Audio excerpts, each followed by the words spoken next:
Howdy guys, Cub here. Welcome to Snapshot 18w10c. In this week's snapshot, we have some changes to water physics, so let's go ahead and get right into it.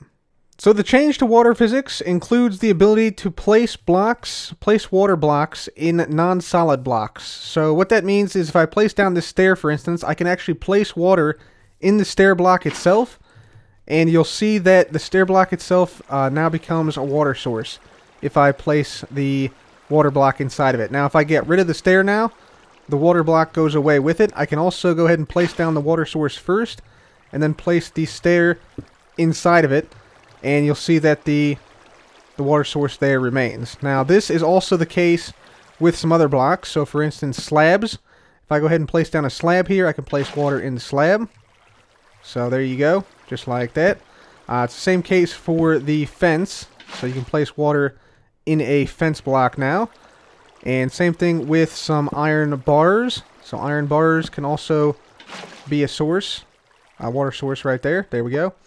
And same thing with the glass panes. I'll just put down the water first here. You can actually place that inside. Except this one, if you go ahead and place the water down first, it actually does get rid of the blocks. So perhaps that's a bug that you can actually keep the water source when placing down a block like that. We'll have to see. Chests can also be waterlogged. So if I were to shift click on the chest, you'll see that, yeah, that also becomes waterlogged and is now a water source block. And there's also no air gap, as you can see, between the chest and the water. And then cobblestone walls are also the same way. So if you place down water around a cobblestone wall, it also becomes a source block. Now it's important to note that as of right now, the blocks, if they're not a source block, still behave as they always have. So if I go ahead and put down a fence right here, you'll see the water does not flow around the fence. You can actually, cut off water like this, for instance, and the water does not flow through the fence. So yeah, that is an important note. Same thing happens with the stairs.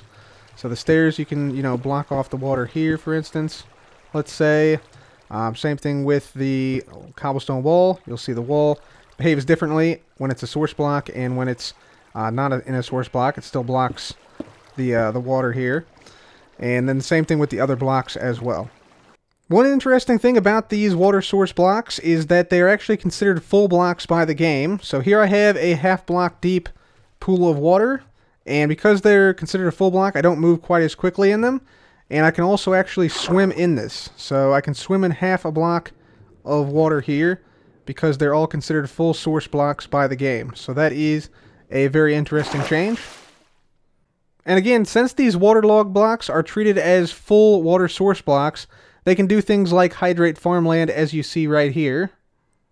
Another interesting consequence in the current snapshot, which I'm curious to see how they will resolve, is that if you have a dispenser facing into a non-solid block, it will actually place down the water source block in the block right there. So now this is a waterlogged stair right here. However, when you get the water source back, if you have an empty bucket in there, it also deletes the block. So that's kind of interesting. Yeah, very interesting.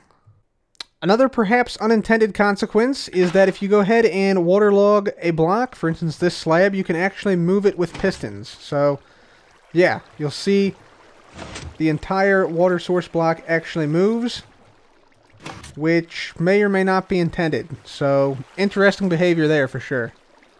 Another interesting consequence of the changes to water physics this week is that flowing water and flowing lava have actually been totally removed from the game.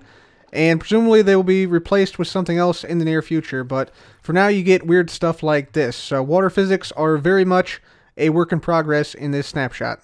One other non-water physics related note is that the Phantom has now been made undead, which means that it will be affected by things like healing potions.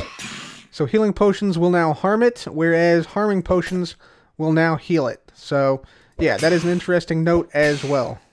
So obviously, water physics is still very much a work in progress, but it's interesting to see what they're thinking and what some of the future changes might bring. So anyways, guys, that is it for me. Thank you so much for watching. This has been Cub. Goodbye.